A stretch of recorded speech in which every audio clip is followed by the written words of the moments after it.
À défaut de trouver des raisons de vivre, on préfère en choisir pour mourir.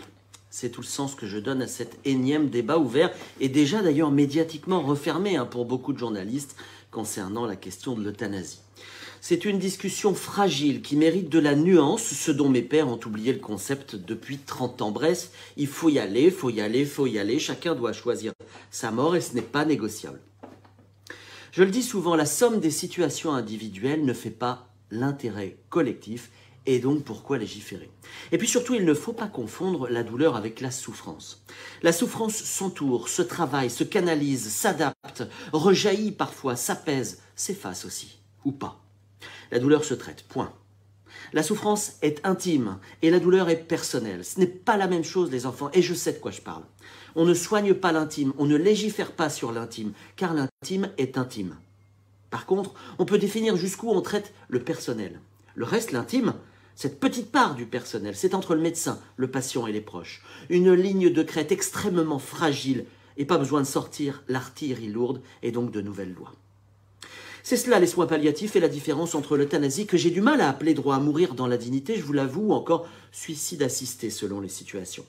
Si vous avez l'habitude de m'écouter, vous savez que le politiquement correct me blesse et que la sémantique, n'en déplaise à beaucoup de mes pairs journalistes, permet la mesure et la finesse, et non pas de cacher la vérité.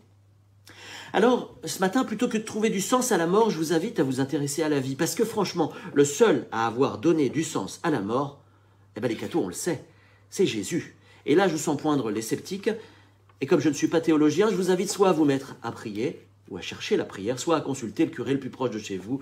Allez-y, vous verrez, ils sont sympas, accueillants, toujours profonds et à l'écoute. C'est un peu leur métier. Alors je pourrais vous esquisser quelques bonnes raisons de vivre en société. Ce n'est pas fréquent dans les médias entre le réchauffement climatique, vous avez écouté les infos, l'augmentation de l'électricité, la baisse du pouvoir d'achat, la décroissance, le nucléaire, la guerre en Ukraine ou la pénurie de moutarde. Mais mon boulot, c'est pas de vous donner des leçons, mais de vous laisser plonger dans votre intime. C'est ce que je préfère. Là où l'on ne peut légiférer. La vie est belle si on le décide. C'est une disposition d'esprit, un travail quotidien, fastidieux parfois, difficile souvent, mais tellement plus réjouissant, épanouissant, satisfaisant que de penser la mort, de la prévoir, de l'anticiper. Bref, travaillons l'espérance. Et puis surtout, et je terminerai par cela, remercions, aimons les médecins en soins palliatifs comme en réanimation, leur empathie extraordinaire, la délicatesse de leur regard, des mots choisis dans des situations en dehors de toute imagination qui forcent le respect. Ils préservent la vie autour de la mort, ils sont l'humanité qui nous élève dans les situations les plus dramatiques.